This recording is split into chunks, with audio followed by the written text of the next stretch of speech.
Hello friends, நம்ம இன்னைக்கு கூர்க்கில் ஒரு காஃபி எஸ்டேட்டில் தங்கிட்டு இருக்கேன். நான் வந்து பார்த்தீங்கன்னா, கரையானோட புத்து வந்து நிறைய இடங்கள்ல இப்போ எல்லாருக்குமே தெரியும். வீடுகளில் வந்து ஈரமான இடத்துல இருக்கும். அது இல்லாமல் மரங்களில் புத்து மாதிரி கட்டியிருக்கும். ஒரு மாதிரி பேட்ச் மாதிரி பார்த்துருப்போம். இந்த காஃபி எஸ்டேட்டில் முதல் முறையாக நான் ஒரு காஃபி செடியில் ஒரு கரையான் புத்து வந்து ஒரு கூடு மாதிரி, ஒரு கூண்டு கட்டின மாதிரி ஒரு தோற்றத்தில் இருக்குது.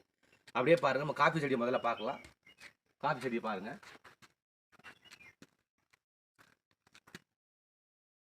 இங்கே வாங்க, அப்படியே வாங்க.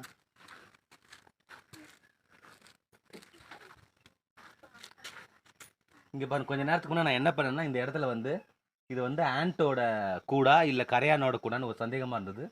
அதுக்காக நான் ஒரு குச்சி வச்சு இங்கே லைட்டாக டச் பண்ணி பார்த்தேன். டச் பண்ணும்போது பார்த்தீங்கன்னா இந்த இடம் எல்லாம் கொட்டிடுச்சு. அடுத்த ஒரு 20 நிமிஷத்துக்கு அப்புறமா இங்கேருந்து ஒரு நூற்றுக்கணக்கான செல்லுங்க, அந்த கரையான் டெர்மைட்ஸ்லாம் வந்து கட கட கட கடன்னு இந்த டேமேஜ் எல்லாத்தையும் டக் டக் டக்குன்னு அதுவாகவே என்ன பண்ணிச்சு, கட்ட ஆரம்பிச்சிச்சு. இவ்வளோ பெரிய ஸ்பேஸை 1/4 மணி நேரத்தில் வந்து ஃபுல்லாகவே கட்டிடுச்சு. கட்டி அந்த கேப்பை ஃபில் பண்ணிடுச்சு. இதுதான் அந்த கூடு. ஃப்ரெண்ட்ஸ் பாருங்கள், இந்த இடத்துல தான் நான் வந்து அந்த குச்சி வச்சு கலரி பார்த்தேன், இது என்ன கூடுன்னு தெரிஞ்சுக்கிறதுக்காக. அதுக்கப்புறமா தான் பார்த்தீங்கன்னா அந்த மண்ணெல்லாம் கொட்டிடுச்சு.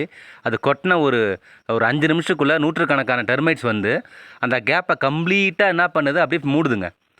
அப்புறம் இது வந்து பார்த்தீங்கன்னா மூடிட்டு, இது சூரிய ஒளி உள்ளே படாத மாதிரி ஒரு டனல் மாதிரிங்க. டனல் மாதிரி கீழே வேர்லேருந்து அப்படியே கம்ப்ளீட்டாக வருது பாருங்கள். அதாவது டெர்மைட்ஸ் பார்த்தீங்கன்னா எறும்பு மாதிரி இருக்கும், ஆனால் அது எறும்போட இனம் கிடையாது. இது வந்து பார்த்திங்கன்னா வெள்ளை கலர் இருக்குங்க. இந்த டெர்மைட்ஸுக்கான உணவு எதுக்காக வந்து மரத்தை சாப்பிடுதுன்னு பார்த்தீங்கன்னா, இந்த டெர்மைட்ஸ் உயிர் வாழ தேவையான நியூட்ரியன்ஸ்னு சொல்லக்கூடிய செல்லுலோஸ் வந்து அந்த மரத்தில் தான் இருக்குங்க. அதனால தான் அந்த மரத்தை பொதுவாக சாப்பிட ஆரம்பிக்குது. மரத்தை மட்டும் தான் சாப்பிடுதா அப்படின்னு பார்த்தீங்கன்னா அது மட்டும் கிடையாதுங்க. இது வேஸ்ட்டு பேப்பரு, அது மட்டும் இல்லாமல் பிளாஸ்டிக்கு, இதையும் கூட சாப்பிடுது.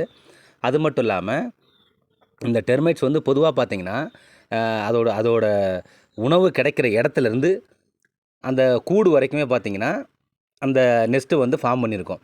அது எந்த மாதிரி அந்த டனலை ஃபார்ம் பண்ணுதுன்னு பார்த்திங்கன்னா, டெர்மஸ்ட்டோட அந்த எச்சில் ப்ளஸ் வேஸ்ட்டோட மரத்தோட வேஸ்ட்டு பார்ட்டிக்கலு, அது மட்டும் இல்லாமல் மட்டு, இது 3த்தை மிக்ஸ் பண்ணி தான் அந்த டனலை, அதாவது உணவு கிடைக்கிற இடத்துலேருந்து அந்த நெஸ்ட்டு வரைக்குமே அந்த கூடு அது கட்டிக்கிட்டு போகுது.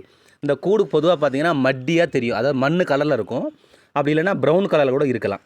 சரிங்களா? அது மட்டும் இல்லாமல் இந்த டெர்மைட்ஸ் வந்து சில நேரங்களில் வந்து பார்த்திங்கன்னா அந்த மரத்தையே கூட பார்த்திங்கன்னா அழிச்சிடுங்க. அதாவது மேலே இருக்கக்கூடிய சத்தெல்லாம் உறிஞ்சி அது வந்து தெரியாது நமக்கு பார்க்குறதுக்கு. அது மரத்தோட உள்ள அந்த ஹேலோவை, அதாவது வந்து பார்த்திங்கன்னா போல் மாதிரி ஆக்கிடும். போல் மாதிரி உள்ள சத்தெல்லாம் எடுத்து சாப்பிட்டதுக்கப்புறமா உள்ள ஒரு ஹேலோ ஸ்பேஸ் மாதிரி க்ரியேட் ஆகி நாளாக ஒரு காற்று மழை அடித்தா கூட அந்த மரம் வீக் ஆனதுக்கப்புறம் பார்த்திங்கன்னா ஒரு சின்ன காற்று மழை அடித்தா கூட அந்த வெயிட்டு தாங்க முடியும். ஏன்னா சத்து இல்லை இல்லைங்களா, அந்த சத்தெல்லாம் போனதுனால வீக்னஸ் ஆகிடுச்சு இல்லையா, அப்போ வந்து கீழே விழுந்து அந்த மரம் வந்து அழிஞ்சிரும். சரி, நம்ம பொதுவாக பார்த்திங்கன்னா இந்த டெர்மைட்ஸை நம்ம வந்து அதாவது க்ளீன் பண்ணணும், அதை அழிக்கணும்னா என்ன பண்ணலான்னு பார்த்தீங்கன்னா, இயற்கை முறையில் நீம் ஆயில் ஸ்ப்ரே பண்ணலாங்க. நீம் ஆயில் ஸ்ப்ரே பண்ணலாம், இல்லை க்ளவ் ஆயில் ஸ்ப்ரே பண்ணலாம், இல்லை ஆரஞ்சு ஆயிலு, ஒயிட் வினிகர் இருக்குது பார்த்திங்கன்னா, அந்த வினிகரை கூட நம்ம என்ன பண்ணலாம், ஸ்ப்ரே மாதிரி போட்டு விடலாம். அது மட்டும் இல்லாமல் போரிக் ஆசிட் கூட நீங்கள் ஸ்ப்ரே பண்ணலாம், இல்லை சால்ட்டு மேலே தூவலாம், இல்லைனா பெட்ரோலியம் ஜெல்லி, இல்லை வந்து கிருதகுமாரி, அதாவது ஆலுவேரா போடலாம். அதை விட பார்த்திங்கன்னா இப்போ நிறைய மரங்கள் இருக்குது, அது இந்த மரத்தோட தொடர்பு இருக்குது, இந்த செடி தான் பாதிப்பாயிருக்குன்னா அந்த செடியை வேரோட எடுக்கிறது நல்லது. அப்போ தான் அதை தடுக்கலாம். அது இது மாதிரி பண்ணுறது மூலமாக அந்த டெர்மைட்ஸை வந்து மற்ற செடிகளுக்கு போகாத வண்ணம் நம்ம தடுக்க முடியும். நன்றி, வணக்கம்.